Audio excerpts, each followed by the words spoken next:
What's up, YouTube? Jeff, your Style O.G. And on today's video, I'm going to share with you my 9 best tips to get rid of that bad breath. If you're new to the channel, we release a new video every Monday, Thursday, and Saturday at 4 p.m. Eastern, discussing various men's lifestyle topics such as style, grooming, and dating. I invite you to subscribe, tap that notification bell, and join us. And to my returning friends like Prentice Smith, salute. Now, all of us at least have bad breath occasionally. That's normal. But what if you find yourself with persistent bad breath? What can you do to help get rid of it? I've got some recommendations for you on today's video. On today's video, I've got 9 of my best tips to help you fight bad breath. Not only are we going to talk about how to get rid of bad breath, but we're going to talk about how and why you might have it in the first place. So without any further delay, let's get started in getting rid of that bad breath. Now, most of you guys out there already know the first line of defense in preventing or getting rid of bad breath is making sure you brush your teeth, brushing and flossing. But here's where the problem comes for a lot of guys. You're not doing it right. It's not that complicated, but a lot of people drop the ball. Here's what you need to do. First of all, you have to brush in the correct way, not side to side, up and down, starting at the gum line up, or in your top row, gum line down. And the thing most people slip on, myself included, rushing through brushing your teeth. You should take at least 2 to 3 minutes to brush your teeth day and night. Now, of course, brushing your teeth is the first line of defense, but you also need to floss. Floss reaches in between your teeth to get rid of debris that your toothbrush can't reach. It's going to help you remove food and plaque that can lead to bad breath. If you want to prevent or get rid of bad breath, the first line of defense, brush and floss your teeth properly and regularly. Now, for our second tip in helping you get rid of that bad breath, we have the companion to brushing and flossing. You want to make sure you regularly use mouthwash. Here's why mouthwash is effective at fighting bad breath. For one, when you use it, it helps rinse away loose food particles that might be in your mouth. Secondly, and more importantly, it kills the bacteria that's associated with bad breath. Now, here's a bonus tip to make that mouthwash even more effective at fighting bad breath. Instead of just using it when you brush and floss, I recommend you use it when you first get up in the morning. This will help rinse away any particles that could have accumulated overnight. Now, for our next tip, I've got one that's going to be extremely effective that a lot of people don't pay attention to or do. You want to scrape the odor-causing bacteria that can accumulate on your tongue. Your tongue can be a breeding ground for these odor-causing bacteria. The easiest way to get rid of them, scrape your tongue. The first way to do it, you can use your toothbrush. But the more effective way, use a tongue scraper. Now, a tongue scraper is a slightly rounded tool made of metal or plastic that's made specifically for scraping your tongue.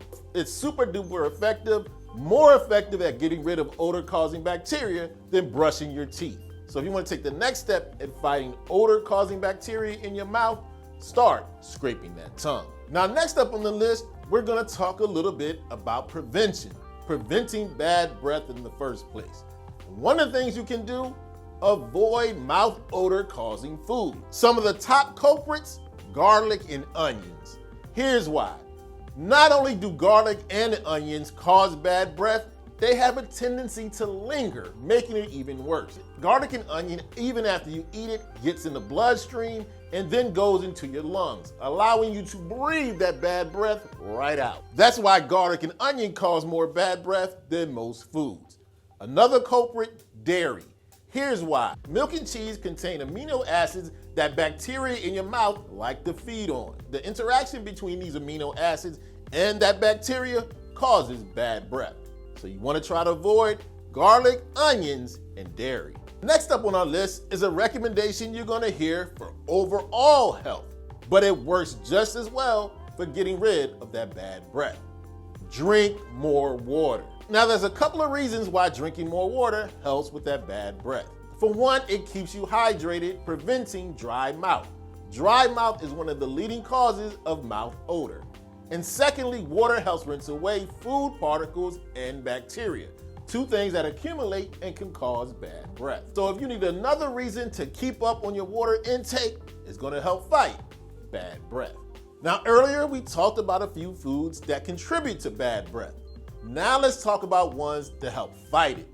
You want to eat more crunchy fruits and vegetables. We're talking about your carrots, your celeries, your apples, and the like.